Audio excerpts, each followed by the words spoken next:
Bon, alors moi, ça m'intéresserait que les chiffres, eh ben, il y en a deux. Donc, page 12. Voyons un peu page 12. Ben non, la page 12 n'a pas la numérotation puisque ce n'est pas sur le gabarit A. Par contre, la page 11, chez moi... Ah, tiens.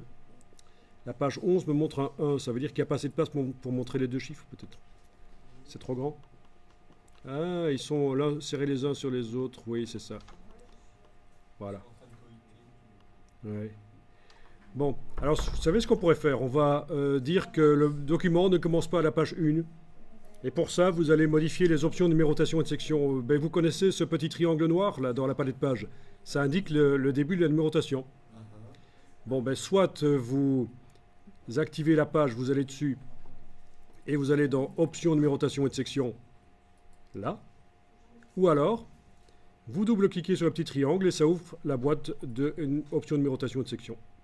Et vous allez dire que par exemple, le document commence à la page 1. À la page, on va dire page 50, voilà. Page 50, c'est le début du document. Donc les pages maintenant portent les numéros 50, ça commence par 50, 51, etc. Donc c'est une des manières de faire, par exemple, la suite d'un document existant. Mais vous n'avez jamais entendu parler du système du livre dans InDesign, je suppose. Ça, c'est du InDesign avancé. Ça consiste à prendre plusieurs documents InDesign et faire en sorte qu'ils participent à la même publication. Quand je retire des pages dans un chapitre, la numérotation des autres documents InDesign se met à jour. Enfin, c'est le système du livre dans InDesign. Mais comme vous êtes débutant dans InDesign, si vous voulez faire des longs documents, vous pouvez les scinder comme ça en plusieurs et vous dites par les options de numérotation et de section à quel numéro ça commence.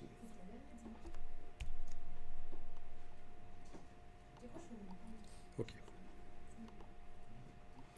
Voilà, et donc sur les pages, j'ai maintenant des numéros à 2 chiffres.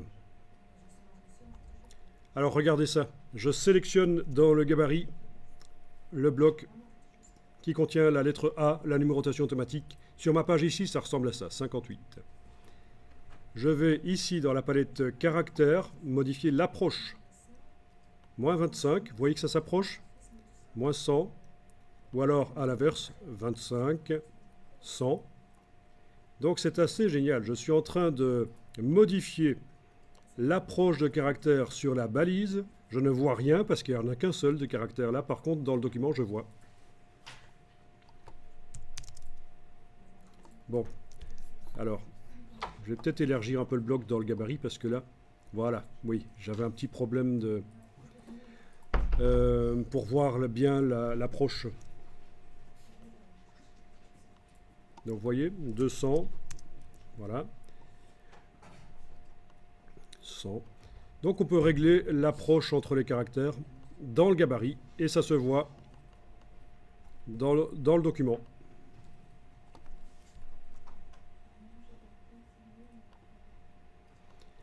Alors il y a une évolution dans InDesign.